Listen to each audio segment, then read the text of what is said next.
2FM. RTE. Choice Music Prize.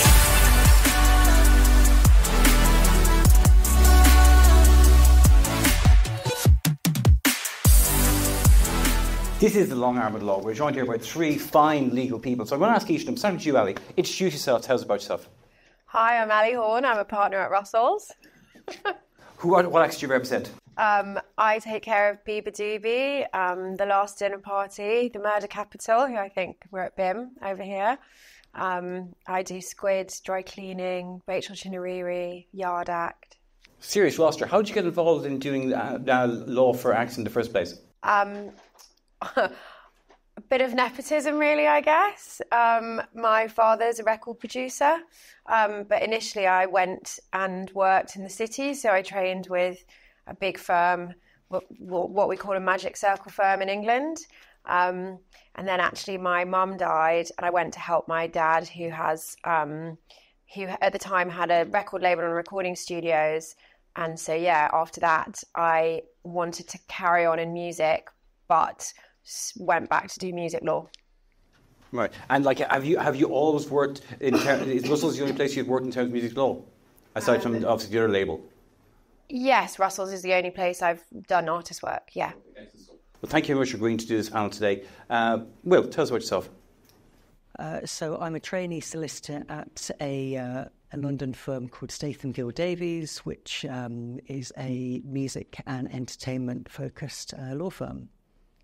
So I've been there for 18 months, and I've come to law a bit later than some. So I had a career change in 2020. I was doing A&R for about 10 years at a company called Believe, which is a big distributor and label services company. Enjoyed my time, but for various reasons thought I would make the move into law. I think I left 2020, did 2 years full-time study, and then I've been at STD ever since. Right. So in terms of what you do as an apprentice solicitor, Will, what's your kind of role on a day-to-day basis when it comes to acts? So a lot of it is assisting the partners at the firm with their roster. And there's a very wide range of clients that we work with across music and entertainment, artists, writers, producers, companies, record labels, publishers, and I feel quite lucky that I'm able to be building my own roster of artists. So there's about 10, 12 or so artists and producers that I'm working with on that side as well. Excellent. Well, thank you very much for coming along and joining the panel. Last but by no means least, the man from Limerick, Willie Ryan. Willie, tell us about yourself. Hey, I'm a music lawyer based here in Ireland, and I also manage. So on the lawyer side, I look after Hosier and things like that, and then on the management side, manage Johnny McDade and Moncrief. So yeah. And how did you get into law in the first place? I got into law in the first place. I did law and business in UCD because I couldn't decide what I wanted to do, and then kind of towards the end of that, I kind of you have a choice going down business or law, and I just liked the legal side of it more. And then in the summer of my J1 in 2000, I was working in Chicago.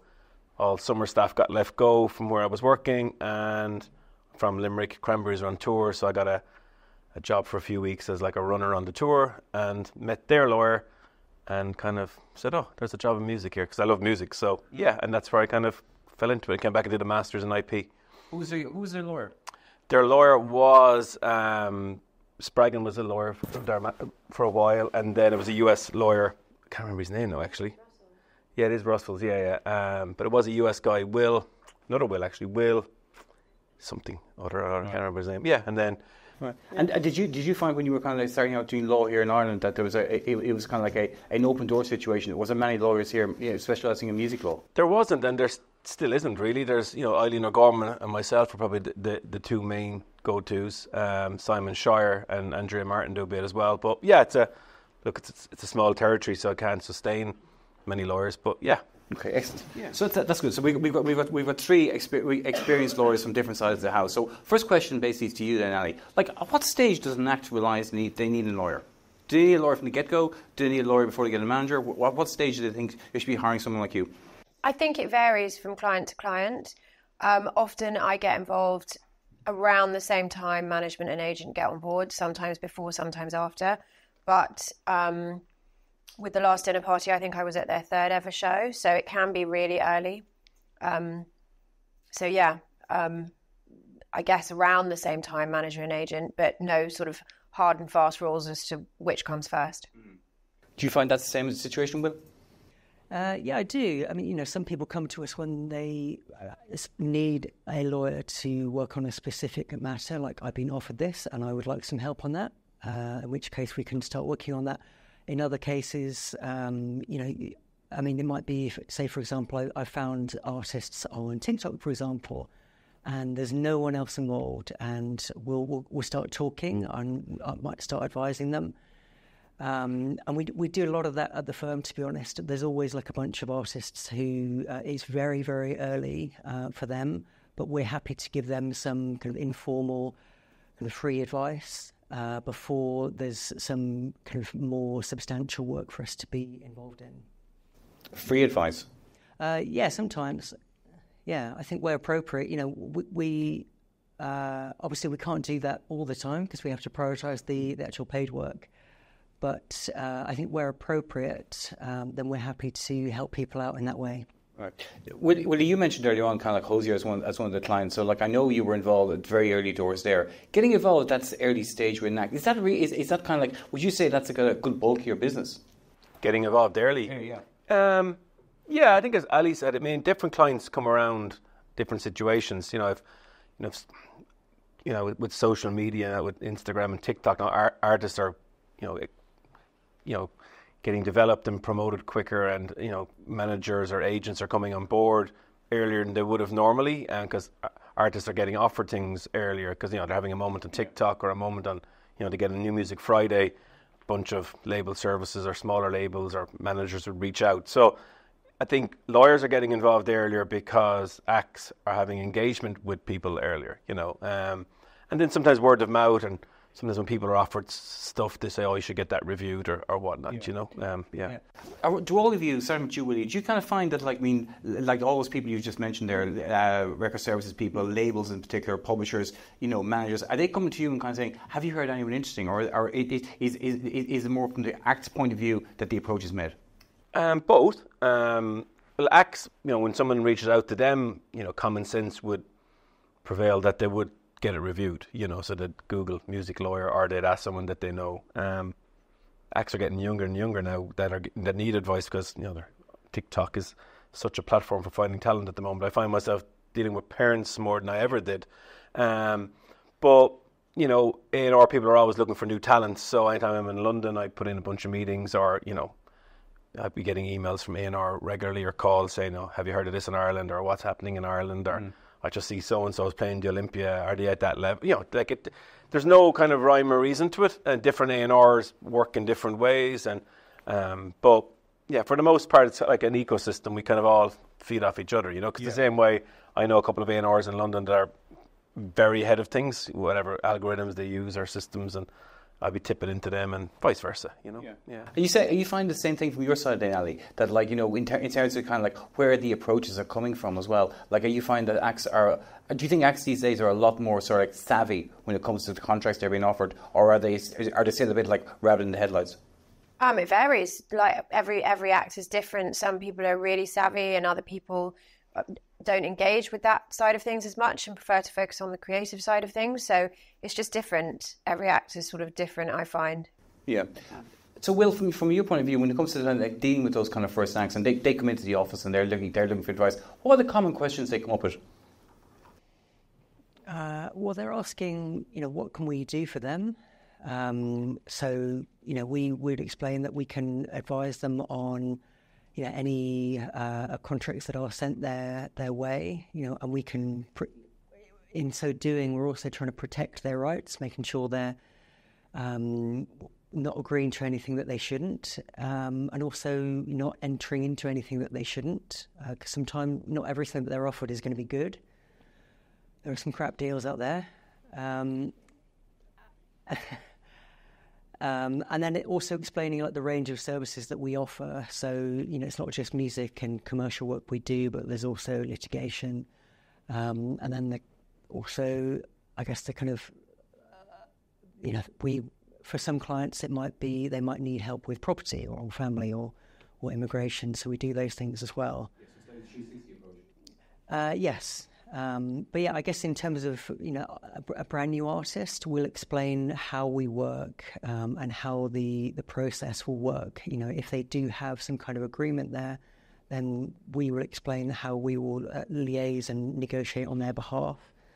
And also make clear what we can't do, which is, we can't be their manager. We can't go out there and find deals for them. So they're clear on that as to what the boundaries are.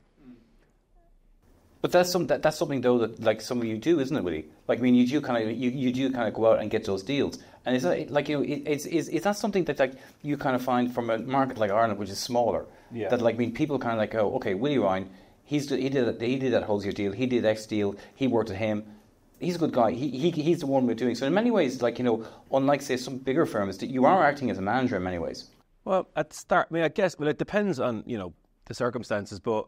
I mean, obviously Ireland is a smaller territory, so if something is popping off here, more than likely I'll be across it at some level. Either I'll represent the manager or I'll represent the artist or I'll know what's going on. So, I mean, that's why the labels reach out to me early, the A&R. So I guess in that sense, I can introduce the manager or the band to said A&R person. It's not like music comes into my thing and I'm, sending it around to all the A&R people. It's kind of a bit more financed than that. But yeah, I mean, I guess because Ireland is such kind of a quirky territory in terms of that we're our own thing. Things pop up quicker here, but a lot of the bigger deals are done directly with our neighbours next door in the UK because that's where the majors do the bigger deals from. So, yeah, I mean, so that's why, and obviously because I manage Johnny McDade as well. Yeah. Obviously, I'm across a lot of A&R and the projects that he's on. So, it just comes up in discussion. Have you seen this band? Have you heard that band? And you go, oh yeah, I'll do an intro to the manager, that type of thing. So, yeah, it's organic in many ways, but yeah, it is. I guess probably more proactive than some of the UK firms are in terms of, tipping people off. So then this question, like, I mean, we start with Ali on this one. So, you're representing, let's say you're representing an act, right, and the contract comes in. I'm just curious about, like, what are the contentious areas these days? What are the areas that kind of, like, I mean, that where there's negotiation around in terms of a record contract? Like, I mean, from the act's point of view, what are they picking up on? What are you picking up on as a lawyer? And what are the new things you've noticed kind of coming in the last 12, 18 months? Are there many things in the contract regarding AI, regarding sort of like new technologies, things like that weren't there heretofore? I think the contracts have been quite slow to reflect the changes to new technology. I think I'm just starting to see stuff about NFTs. Lots of the contracts that I'm doing still don't address AI in any kind of meaningful way, or if they do, they'll just sort of put in an approval over AI or NFTs. I'm not sure that we can. I don't know. It's a big topic that's up for discussion at the moment, and I know that lots of people are thinking about that. I don't have the answer to it, to be honest. I guess the kind of key point that concerns a lot of my clients is the rights period. Traditionally record deals were life of copyright. We've really seen a movement away from that in the last, certainly, in the last 10 years, it's really changed. When I first started practicing, almost everything was life of copyright. Now I'd say with the majors, it's probably 50-50, moving more away from life of copyright. So that's something that always concerns my clients, because lots of people want to own their masters, or at least feel that they sort of own them rather than, I guess, kind of selling them. Yeah. So that's a big kind of point for negotiation. Okay. What was you, Willie? What have you seen new creeping in, or what have you seen that's kind of like gone out now?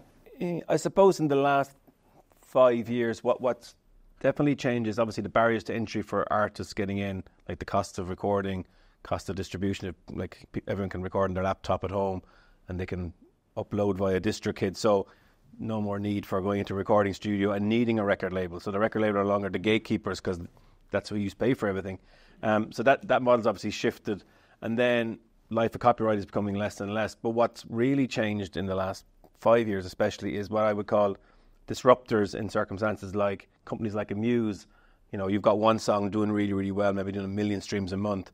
There's companies out there that will approach you, give you an advance on that, for X number of years, depending on the advance and splits, and give you a chunk of change. So you don't need the record label at the start. You can do these deals that'll fund you.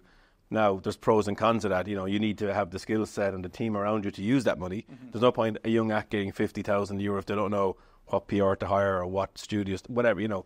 So, but they're definitely disruptors because the labels used to be picking up all that low-hanging fruit, but they're not anymore, you know. So, like, for example, I'm working with this girl, Amy Carty, at the moment, who has that song 2 Days into College that took off on TikTok and it's doing, I think, 800 to 1 million streams a day. You know, the variety of options that she has versus what she would have had 5 years ago is, you know, it's completely different. You know what I mean? Like, if she wanted, she can sign directly to TikTok because they have a label called Sound On, you know, or she could sign to a label Services, or she could just do a deal with a Muse, or she could sign to a label, or just do a JV with a label. Like 5 years ago. But those kind of options. So when she comes to you, and just let's take her for example. So when she comes to you, what do you advise her? I mean, all three of you are very articulate. You know what? I buy whatever you're selling. You know what I mean? I'm very easily swayed. So I'm thinking about a young artist, and you're advising your young artist. But what do you say to them? Well, it's true. I mean, that instant. I mean, and that is she young enough? Willie. Is she young enough where also the parents aren't involved? Well, the parents are involved, yeah, but they don't need to be, obviously. But you know, she's still living at home and whatnot. Like, she's never done a gig, right? She's like never done a gig. You know, this is only her third release. You know, all done at home on a Casio keyboard. So it's a very different dynamic than advising somebody that's done X amount of gigs and X amount of releases. But on that front, you know, like, given that the track is doing so well, she has her choice. So you have to kind of lay out, here are the different models, here are the options we have in the models, you know, and kind of let her in many ways pick what she wants to do, you know. But it's not easy because, you know, your gut tells you one thing, and then you go into a meeting, and the meeting goes, like, I was full sure she was going to, we did 2 days in London last week. I was full sure, you know, that we'd have X kind of result out of it, and, you know, it just hasn't panned out that way because, you know, people are natural beings, and it mightn't gel with somebody in a room, and suddenly, okay, well, that idea is not going to work. So for her, it's about getting the offers in, letting it all settle down, and then now we're in the process of finding management for it at the moment. So that process is ongoing. So that's definitely the onus on me to intro her to good people that can become part of the team for the journey, because, you know, I would be uncomfortable advising her to do that level of deal without having the manager on board, because, you know, it would be too soon to do that level of deal without a manager. So using that momentum that she has and interest, and now get a really good management team behind her and a good structure behind her. But yeah, I mean, but that, like 5 years ago, that would have been straightforward, major record deal. You wouldn't have seen any of anything else, but now it's a variety of choices. Wow. Yeah. Okay. So it's a very interesting thing that kind of Willie said there, Will. I want to talk to you and Ali about it. And that's he's talking about disruptors in the record space, all these new kind of spaces. What about disruptors in the legal space? Are we seeing any disruptors moving in there? Are there any disruptions you've kind of noticed? Or is it still the way it always was? we have seen some people trying to send us contracts that are clearly from ChatGPT. You're just like, well, yeah, I mean, you're like, no, this is obviously, I can't remember. I'm sure you've had it. You guys have had it as well. Ali, has these come from other law firms? No. Management contracts. Oh, fuck. No, okay. just, you know, not from other law firms. Yeah. I would hope. I mean, you know, So, but in terms of the actual legal space itself, you know, I mean, obviously we're going to get to the costs in a second, but like, I mean, are you seeing kind of people moving in well, or things happening that you kind of go like, that wasn't there, that wasn't there, or your partners or people are saying that? There are some companies like Level Law, and I know that Praveen's just set something up where it's sort of a different model, but I feel like that would affect the lawyer maybe more than the client. I think the services would still be the same. It's just the way that, you know, those lawyers, you know, the way that they're structuring their business rather than the way that they're providing advice to the artist. You know, I think that somebody at some point will come along and try and do something that deals with the sort of lower level deals, because obviously the problem that we have is, you know, there are lots of contributor deals now, and whereas people used to sign to a major label before they released, and then the major label would take care of all the contributor deals, now you've got people, you know, who are maybe going through distributors and they're putting out albums, and they have different producers on all of those, you know, on all of those tracks, and they need to do, you know, third party clearances for everything, and that can really bog down the artist and management company. It can get quite expensive. Obviously we've got, you know, teams of trainees and paralegals who do that day in, day out, but it's still difficult, and I'm sure that at some point someone will come up with a solution for that. I hope that they do anyway. Russell's have been going forever. I mean, like, I remember... It's our 50th year this year. Yeah, I remember back in the day when I was in deals with Sony, it was Russell's who were lawyers of George Button? Babington? Can't remember his name. Yes, he was. Yes. So you've been around for a long time. So I'm kind of curious. Are you seeing, Will? Are you seeing kind of new companies come on board to kind of try and get more of this work? Not really. I mean, I'd echo what Ali was saying in terms of who's out there. I don't think anyone's doing the work differently yet. I think it's inevitable that some kind of, whether it's a company or a piece of software, that will come along and eventually streamline that process, because we can't halt the progress of the almighty tech gods, sadly.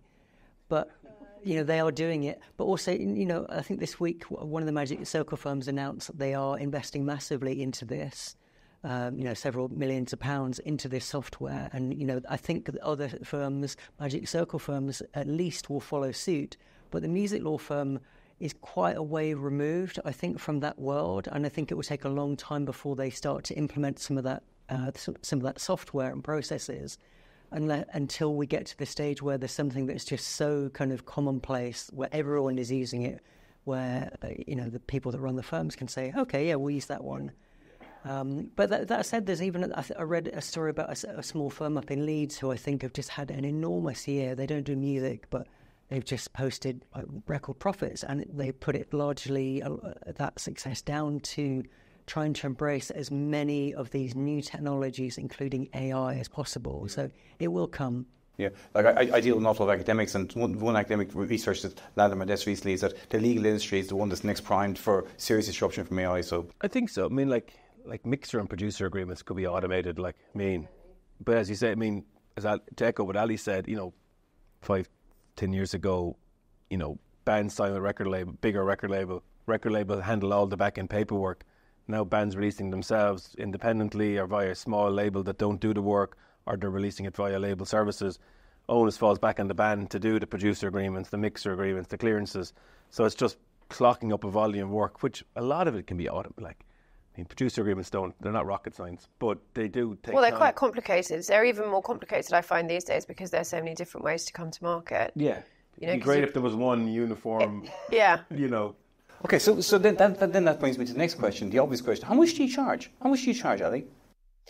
Well, I have a set charge-out rate that I'd love to charge everyone all the time, but sadly then I wouldn't have any clients. So it really varies. At the beginning, like Will said, I tend to give a lot of advice, I keep track of the time just so I've got a record internally. So obviously if at the end of the year I'm looking and I think, oh my God, have I done that?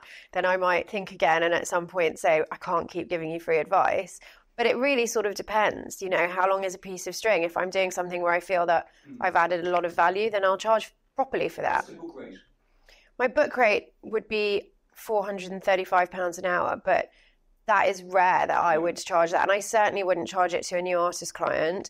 And a lot of the time that I give at the beginning, just in terms of chatting to people and going down to gigs, I would never even think of charging people. And in fact, I really don't like the idea that people would get scared off at the beginning and not ask for advice on the basis that I might send them a bill, because that's just not what I would ever do.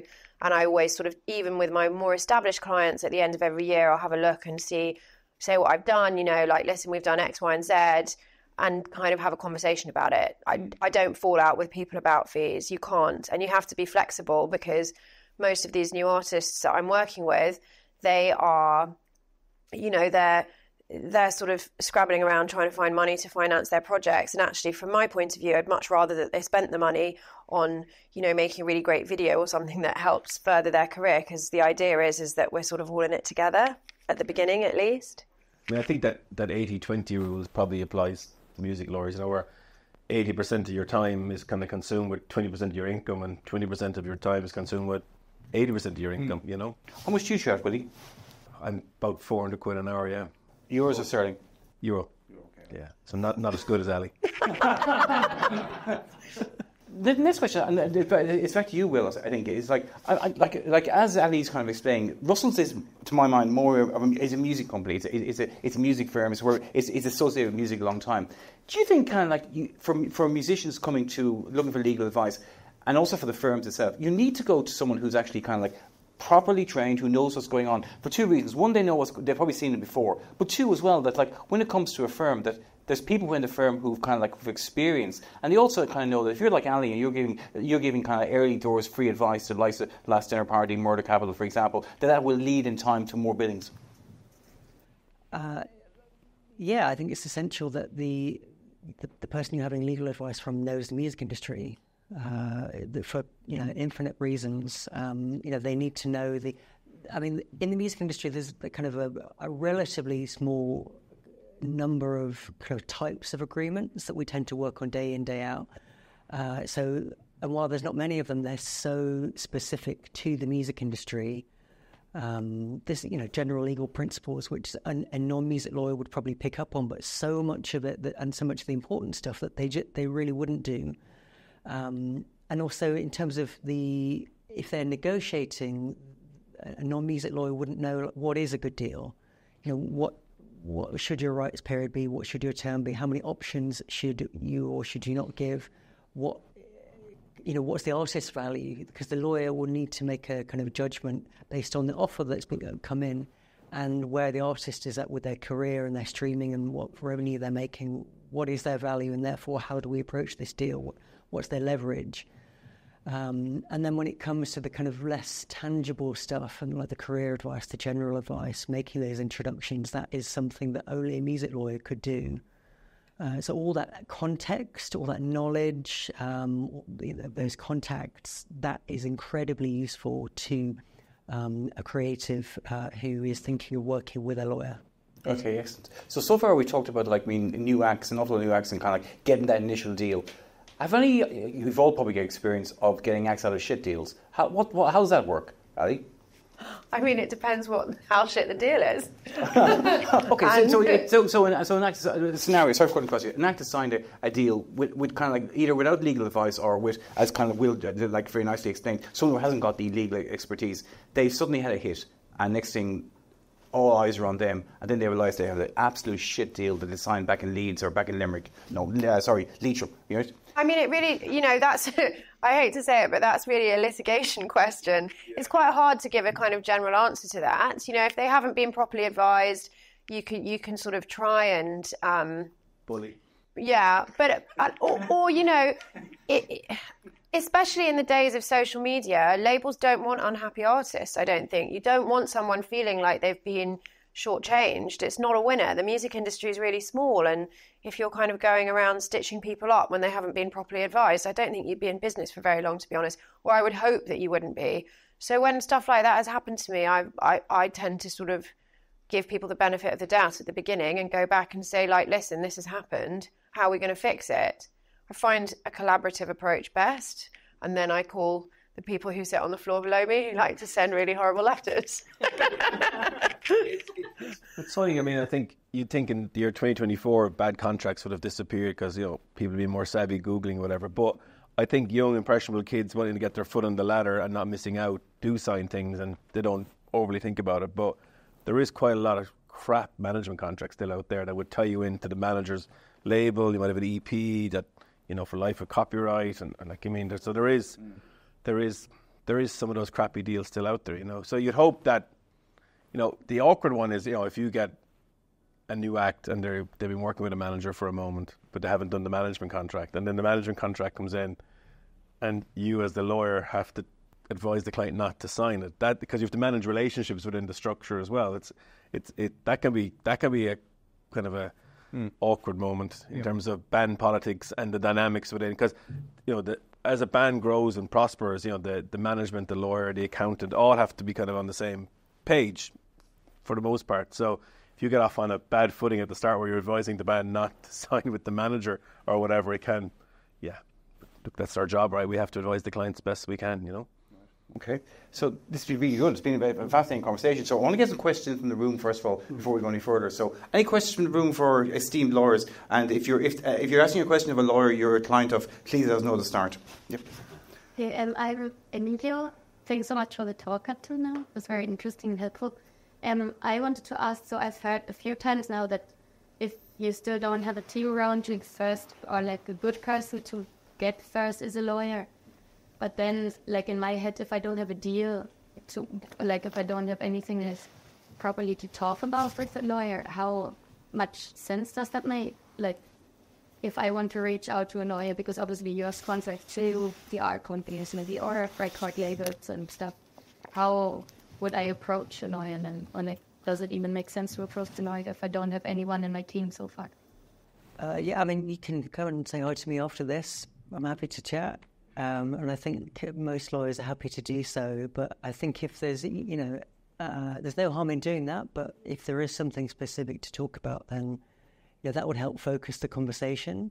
But, I mean, me personally in our firm, we're always interested in hearing from new artists, writers, producers, and seeing what they're up to. And then we can just keep in touch. And then when something does come up, then we can talk again and go from there. Yeah, I think, any lawyer, if a young act reaches out, we'll be happy to do a quick coffee. And then at least at the very basics can give you kind of some general advice, but also to say, look, you seem to be in this genre, whatever, electronic or dance. Say, well, these are the managers that run in this space in this town. You should maybe reach out to those and at least guide you in the right direction rather than you kind of looking around in the fog at things. Yeah, other than that, if there's no agreements and other than kind of generic advice, it's kind of difficult. But I think that's. But I think anyone would be happy to take a call. I think the one thing about the music industry I've kind of found in my many years working is that everyone's keen to talk. They don't want to miss out on the next act. They don't want to miss out on the next Taylor Swift. They don't want to miss out on the next Bruce Springsteen. It's just one of those things. It's like, that's why people... Yeah, it's FOMO. It's FOMO, yeah. It's totally FOMO. Totally. Music industry define FOMO. Agreed. There's a question over here. Does I see someone's hand up? No, I'm just pointing at someone randomly. Any more questions? Yeah, front row. My name is Alvaro. I'm from Spain. I'm finishing BIM this year, and I'm right now doing a project with a producer in Spain, but we are just starting now. And and my question will be: so if an artist gets a deal with a producer and they need to sign a contract under no label or record deal, just producer and artist, would you recommend the artist to reach a lawyer to create that contract? Yeah. Or what you doing? Well, someone has to create the contract. It has to come from somewhere, and usually it would come from the artist because they're the one that is engaging the producer. If the producer has one and that would save time, then you could do that. But really, to actually I'm sure speaking for the panel, our advice would be that you should speak to a lawyer before you actually agree to anything and sign that contract. Because producer agreement, because particularly if it's a younger producer and a younger artist, there is quite a lot of income streams that flow through a recording, right? And a lot of copyrights.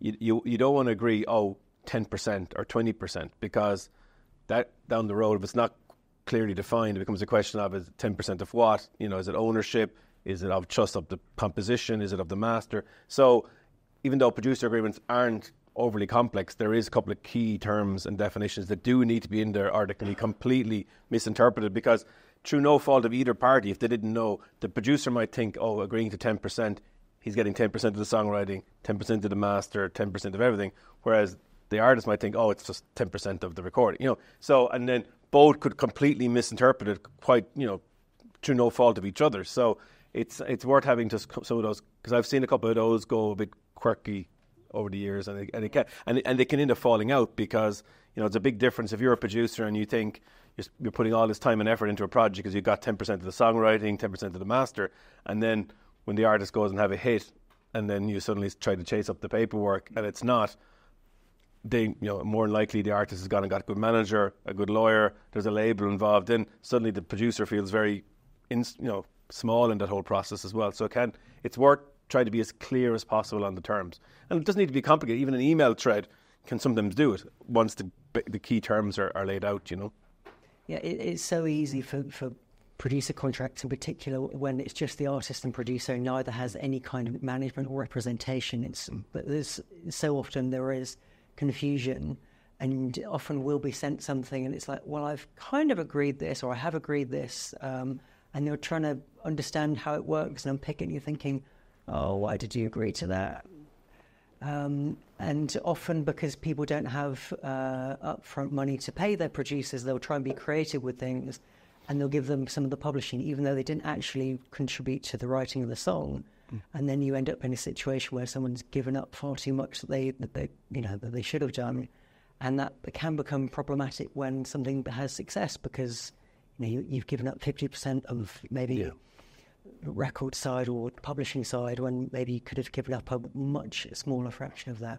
Yeah, or you agree? I mean, what I see regularly is, producer normally charges, would say 5,000 per track, but they'll do 1,000 per track, and then they'll do bonuses like if it gets X million streams, it's another, 2,000. But it doesn't define when that starts or stops, so that could be never ending based on a million streams. And then also, if it gets released by a major, it's another whatever. But with so many label services now, if you're released via AWOL, which is owned by Sony, is that now suddenly released by a major? So again, things can be misinterpreted, and suddenly you find yourself with a producer agreement that gets very expensive. It might be prohibitive for you doing a deal, because if you've agreed that your producer's $1,000 per track, but if you get signed by a major, it's $5,000 per track, suddenly you need to get a decent advance from the label, or it might make you too expensive to sign because you've got to pay this producer or have to go re-record all the tracks. And if there's a re-record restriction in your deal, it can get kind of confusing very quickly if you haven't it set out clearly, So sometimes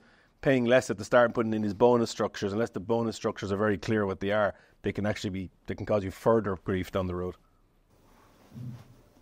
Time for one last question. This has been fascinating. Any more questions? Yep.